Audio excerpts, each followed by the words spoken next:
I thought breaking up with someone meant they'd, leave. Apparently, my ex missed that memo and decided my couch, my fridge, and my sanity were now his personal property. It started 6 months ago. I ended a relationship I should have ended a year earlier. Jake was charming at first, funny, good-looking in that boyish, messy-haired way, and always the life of the party. But slowly the charm started to rot. He stopped working, stopped cleaning, stopped doing anything really except mooching off me and binge-watching conspiracy videos in his boxers. We weren't married. We didn't have kids. We weren't even on the lease together. I figured ending things would be a clean break. But Jake? He didn't move out. He didn't even pack. He just stayed. Like some emotionally manipulative raccoon who figured out my fridge code. First, I tiptoed around the issue. I thought if I gave him time to figure it out, he'd go. He didn't. Then I asked nicely. He laughed. Said he needed time to land on his feet. What feet? He hadn't worn shoes in weeks. He started inviting his friends over, loud, half-drunk, semi-employed manchildren who trashed my living room and called me intense for asking them not to ash in my plants. I'd come home from work and find Jake asleep on my bed, crumbs everywhere, smelling like chips and entitlement. Then came the sabotage. My charger cords went missing. My shampoo bottle had mystery water in it. I'd set boundaries, bulldoze them. I'd lock up food wine. I was starving him. I called his parents. They laughed it off. That's just Jake, his mom said. He needs a strong woman to guide him. Well, I'm not a life coach. I'm a person. And I was drowning. The turning point? My cat. My sweet 12-year-old cat Miso. I came home one day and found her locked outside in the heat, panting, terrified. Jake said, and I quote, "She was hogging the couch. I saw red." That's when I knew. This wasn't just freeloading. It was war. I tried everything. Legal eviction? We weren't on paper together. Police? Unless he was violent, and he wasn't just incredibly lazy and manipulative, they couldn't remove him. I couldn't afford a lawyer. I didn't have family nearby. It was just me. Me and a man who played Call of Duty for 10 hours a day and called it job research. So I got creative. I documented everything.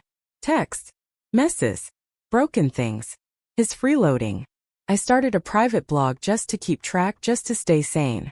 But the twist came when one of his old friends, Lexi, messaged me after seeing a post I made in a private support group. Lexi and Jake used to date. She dumped him 3 years ago. He'd done the exact same thing to her. Moved in, stayed past the breakup, refused to leave. Back then, she caved and moved out of her own apartment to get away. She told me, "You're not crazy. He does this. He targets women who have their lives together, then slowly breaks them down." That lit a fire in me. So I hatched a plan. I called my landlord, told him I was moving out early and forfeiting my deposit. He was chill about it. I'd been a perfect tenant for 3 years. I found a new place. Quiet. Smaller. No forwarding address for Jake. I moved everything over the course of 2 weeks, little by little while Jake napped through it. He never noticed. He thought I was spring cleaning. The last night I left him a letter. "You now have no power, no fridge, and no legal claim to this space. Lease terminated.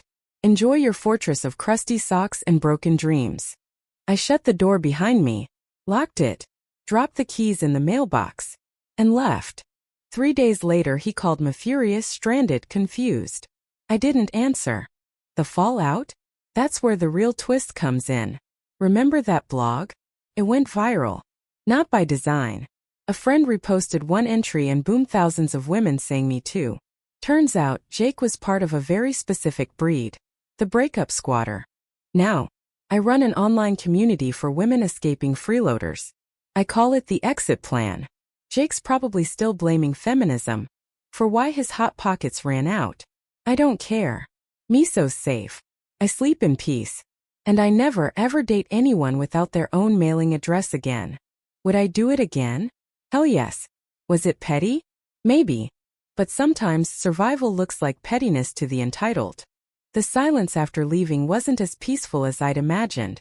For the first few days I kept expecting a knock at the door or some chaotic voicemail from Jake that would crack through the temporary calm. But nothing. Just silence. A strange, echoing kind of quiet that made me realize how much space he'd taken up in my head, not just my apartment. I kept checking his socials, half curious, half nervous. On day 4, he posted a blurry selfie with the caption, "People show their true colors when you're down. Real ones know who they are." 2 likes. One from his mom. One from some guy named Ricky who once clogged my toilet with protein powder. I almost laughed. Almost. But then I saw the messages. Jake started texting me furiously at first, then pathetically. The first one was all caps. "You left me in a place with no power. This is illegal. I'm calling a lawyer." Followed by, "You never loved me. I should have known. Enjoy your lonely life." And then hours later, "I miss you. I can change. Let's talk." He ping-ponged between anger and desperation so fast it made my head spin. But I didn't reply. I couldn't. I had finally done the impossible. I'd unhooked myself from his grip. Replying would have been handing the rope back. Instead, I turned my focus to the exit plan. What started as a private blog morphed into something real. Dozens of women reached out. Then hundreds. All sharing variations of the same horrifying story. Partners who refused to leave, drained their money, isolated them, destroyed their peace. One woman, Tara, had let her ex stay on her couch for a week after they broke up. He was still there 9 months later, having turned her living room into what she called a tech bro landfill. Another, Kim, tried to evict her ex legally, but he countered by claiming common law marriage and tried to take half her retirement. The stories poured in. I cried reading some of them, laughed in bitter solidarity at others. And somewhere in between I realized something. This wasn't just about Jake. It was about a pattern, a system, a deeply normalized kind of abuse that no one was talking about because it didn't look like bruises or screaming matches. It looked like miscommunication, like bad luck, like a woman being too nice or too emotional. No one saw it as abuse when a man ate your groceries, refused to work, left dirty dishes for weeks, slept in your bed post-breakup, and then called you crazy when you asked him to go. But it was abuse. It was financial manipulation, emotional blackmail, covert control. And we were done tolerating it. A week after moving out, I posted a full breakdown of what happened with Jake. No names, no identifying details, but enough honesty that it struck a chord. The post exploded. Tens of thousands of shares. Suddenly I was on podcasts, local radio. Someone even asked if I wanted to write a book. But with the attention came him, Jake. He found the blog. Of course he did. And he knew it was about him. He messaged me again. This time, he played the victim card so hard it practically bent the internet. "Nice to see you can spin a narrative to get sympathy," he wrote. "I didn't hurt you. I just didn't have anywhere to go. You left me like trash. And then, if you don't take this blog down, I'm going to sue you for defamation." It would have been terrifying if I hadn't already spoken to 3 lawyers by then. Turns out telling the truth about your life, in your own words without naming names, entirely legal. Also, Jake couldn't afford a sandwich, let alone legal counsel. Still, it triggered something in mesomething old and raw. That guilt. The guilt women are trained to carry like it's a purse. Small, constant, and always our problem. Maybe I had been too harsh. Maybe I should have handled it more compassionately. That spiral lasted exactly 1 hour until I checked the inbox. A message from a woman named Stephanie stopped me cold. She wrote, "I was going to let my ex stay 1 more week. After reading your story, I packed his stuff, left it by the door and changed the locks. I was scared, but then I thought, if she can do it, maybe I can too. Thank you." I cried reading that one. Ugly cried. Because that was it. That was the whole point. We weren't crazy. We weren't cruel. We were done. And then just when I thought the dust had settled, Jake showed up. Yes, showed up at my new place. It was a Saturday morning. I was halfway through a bowl of cereal when I heard loud knocking. Aggressive. Sharp. I peeked through the peephole. There he was. In all his unwashed glory. Hair wild, holding a plastic bag. Wearing the same hoodie he'd had for months. He looked thinner. Angrier. His eyes were wild. I didn't open the door. He banged louder. "Let me in. We need to talk. You left me with nothing. You owe me at least that." Owe him. The word burned. I didn't respond. Just backed away slowly. Grabbed my phone. Dialed the police. They came in 10 minutes. Jake was still shouting. By the time the officers arrived, he had slumped onto the steps crying. He told the officers I was heartless, that he was homeless, that he just wanted closure. The officers asked if I wanted to press charges. I said no. I just wanted him gone. They made him leave. He didn't come back. But that moment it seared something into me. It was the last flare-up of an infection that had almost destroyed me. That was the last time I saw Jake. Since then, my life has slowly, beautifully stitched itself back together. I found peace in places I didn't know existed, in early morning walks, in making soup, in letting miso nap in sunbeams without fear of being kicked off the couch. I started therapy, rebuilt friendships, learned how to take up space again. And every time a new message comes in from a woman who finally kicked her freeloader out, or one who's just realizing she's allowed to demand peace, I remember why I told this story. It wasn't revenge. It was release. We deserve partners, not parasites. We deserve safety, not sabotage. And we deserve to leave without guilt when someone refuses to go. You'd think that once Jake was physically out of my life, the hard part would be over. But it wasn't. Not by a long shot. The real battle started after I locked the door. You see, when someone drains your energy day after day, when you're constantly on edge, waiting for the next manipulation, the next guilt trip, the next mess they'll leave for you to clean, it rewires your brain. I didn't realize how much of me he had eroded until I was finally alone. And silence felt terrifying. I couldn't relax. Couldn't sleep through the night. I kept checking behind the shower curtain. My heart jumped at every knock, even if it was just a delivery. And worst of all, a small stubborn part of me still wondered, was it me? I brought that question to therapy. My therapist, Janice, was gentle but firm. She said, victims of emotional manipulation often struggle to see the abuse clearly. You've been gaslit. You were made to question your reality every day for over a year. Of course, your nervous system is still on high alert. I cried in that session. Not because she said something sad, but because she said something true. Something I didn't even realize I needed to hear. I wasn't crazy. I wasn't unstable. I wasn't a drama queen. I was someone who'd been worn down step by step until I mistook survival for overreaction. The healing wasn't linear. Some days I felt powerful, like I'd broken a cycle. Other days I felt pathetic, lying on the floor surrounded by takeout containers, wondering if I'd ever trust my own judgment again. But the women from the exit plan? They saved me. We weren't just anonymous usernames anymore. We formed a support circle, Zoom calls every Sunday, group chats where we could vent, celebrate tiny victories, share legal tips, therapist recommendations.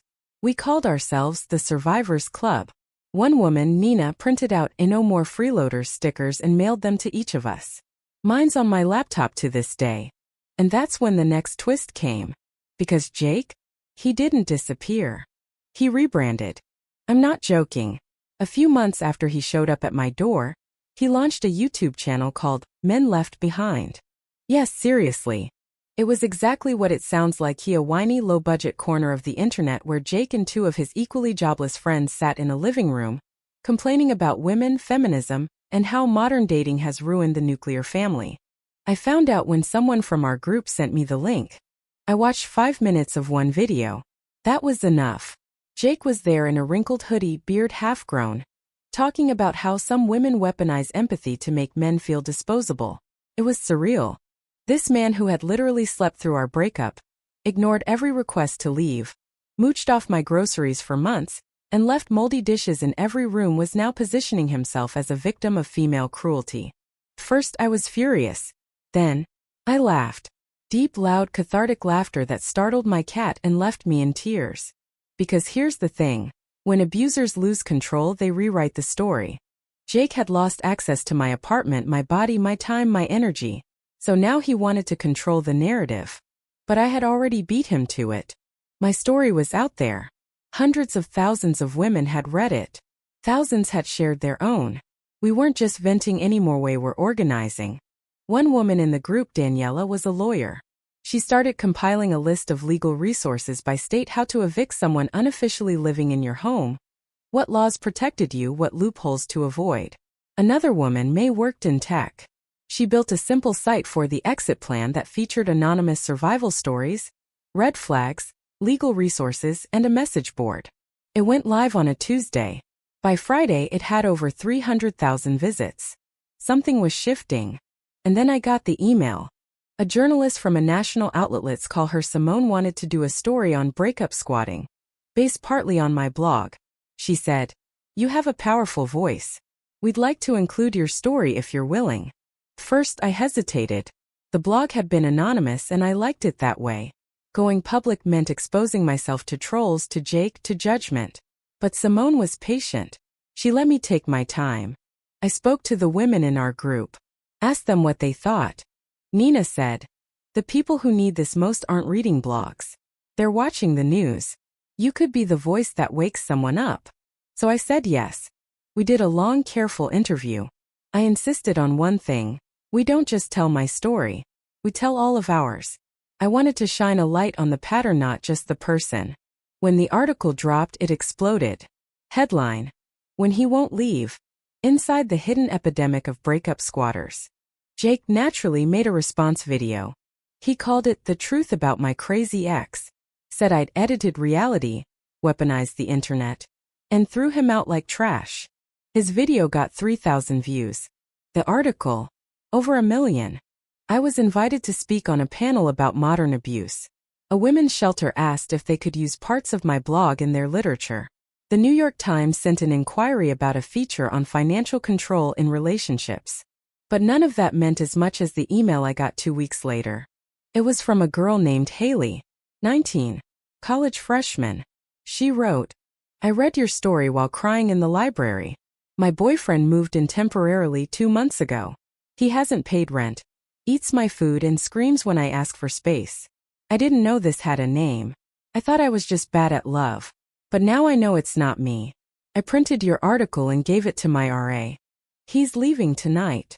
That's when I finally let go of the last bit of guilt. Because even though I never planned to be this person, the accidental spokesperson for an invisible epidemic, I'd stumbled into a truth bigger than myself. Freedom is contagious. Every woman who kicks out a Jake gives someone else permission to do the same.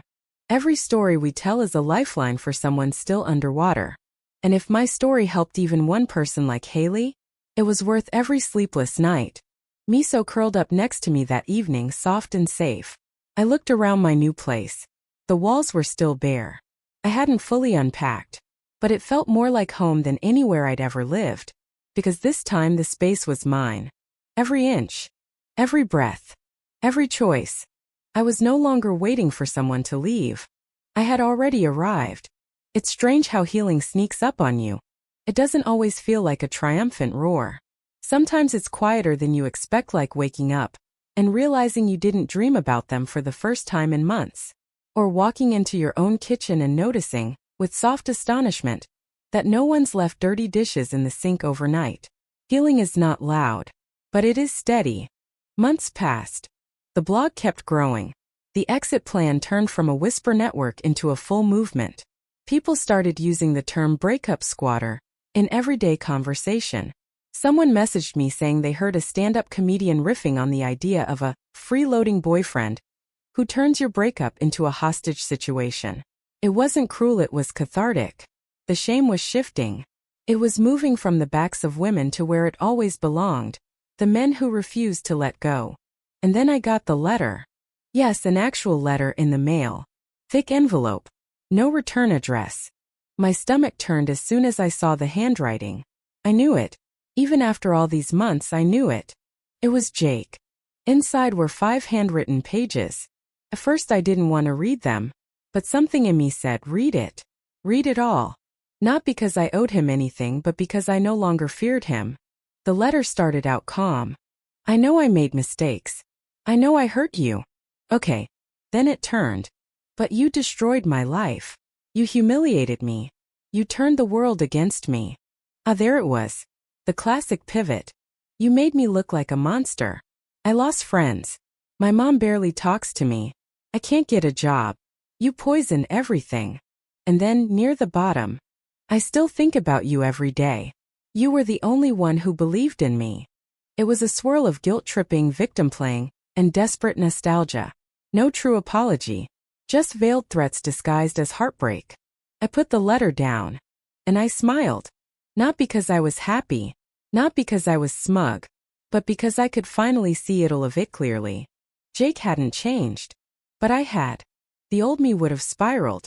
Would have stayed up all night, writing a response I'd never send. Would have second-guessed myself, wondered if I'd been too harsh, replayed every fight like a courtroom drama in my head.